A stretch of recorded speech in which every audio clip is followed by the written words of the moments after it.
some big news out of the presidential race just yesterday. Governor Gary Johnson, the former Republican governor of New Mexico, jumped into the race for 2012, and we are pleased to have him joining us now from up in the Granite State, where he made the announcement yesterday, and he'll be spending a lot of time on the campaign trail. Governor Johnson, thanks for being back here on Top Line. We appreciate it.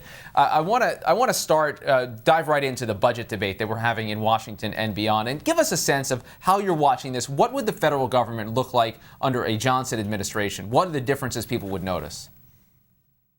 Well, I think that we should balance the federal budget tomorrow.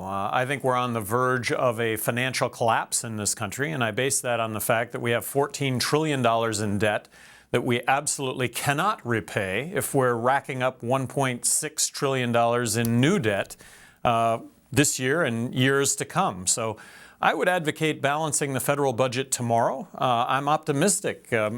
I think Americans are optimistic. We went to the moon. We can balance the federal budget. We can fix this. If we don't do it, we're going to be left with nothing. So all this budget debate here a couple of weeks ago was about less than 1 penny of the 43 cents that we need to cut from federal spending. And it turns out with the budget analysis that it turned out to be less than 1/100th of a penny. So we're not addressing the problems that we face, and that starts with Medicaid, Medicare, reforming Social Security, and defense, and I mean cutting those areas.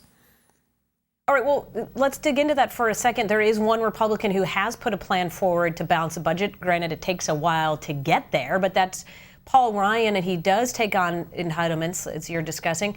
Is that a plan that you could get behind? Well, I think it takes about 8 years to get to a point that's about a quarter of where it should go. It doesn't include defense in the discussion. When it comes to Social Security is not about cutting Social Security. It's just about making it a solvent program, that it take in more money than what it pays out. When it comes to Medicaid and Medicare is really going to engulf the entire federal budget here in a very short amount of time. If it's so what do you do? Yeah, that's right. So to balance the budget by tomorrow, I mean, that's some pretty serious stuff you got to do. Some serious cutting and some serious reforming. So what does that mean?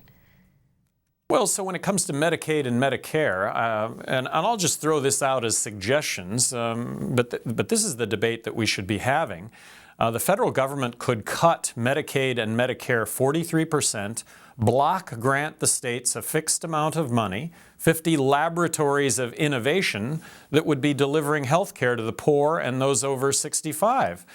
We would absolutely see some best practices emerge that would get emulated. We'd see failure that other states would avoid. But the notion that Washington knows best, the notion that one size fits all coming from Washington, that has us in the predicament that we are in. And the predicament we're in is that we're bankrupt. We're going to be of no good to anyone bankrupt in this country. And we are on the verge of that collapse, given the fact that we're buying up our own Treasury debt right now. That's some serious cuts, 43% we hear you talking about. I want to just talk more broadly about your candidacy. We were caught by some of the ripples that this has throughout the comedy world, if nothing else. Take a look at some of what we heard overnight last night. When the other candidates aren't generating enough excitement, it's time to bring in Gary Johnson.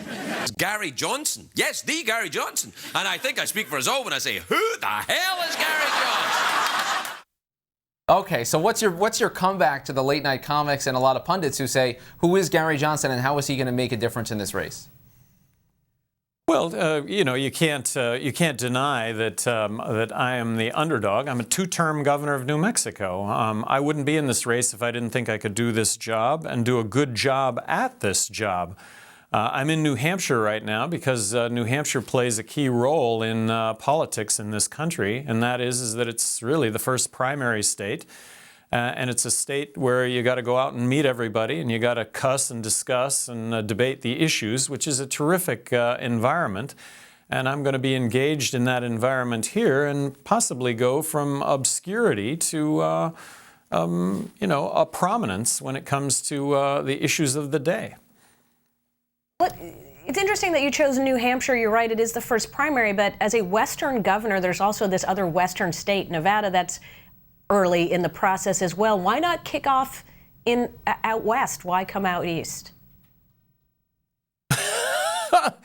Well, New Hampshire is the first. New Hampshire really does set the stage. You can go from obscurity to well-known overnight, and that would be by talking about the issues and debating the issues.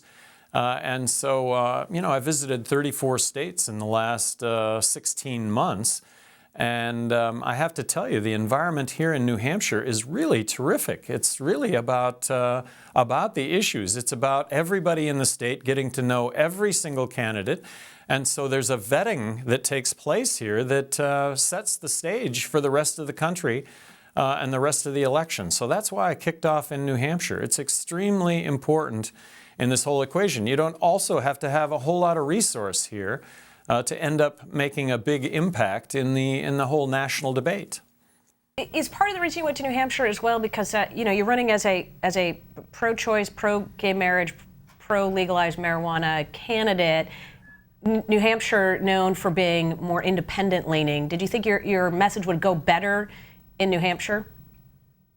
Well, I support gay unions. I think the government ought to get out of the marriage business. And then for me as governor of New Mexico, everything was a cost-benefit analysis. There weren't any sacred cows. Right. Everything was a cost-benefit analysis. What are we spending our money on, and what are we getting for the money that we're spending? So in that context, the drug war is absolutely a failure. Governor, we're sorry to cut you off, but we're going to have to wrap up the interview. Thanks for being here. We'll have you back soon, and we appreciate you being here. Good luck with your candidacy. Thank you, sir.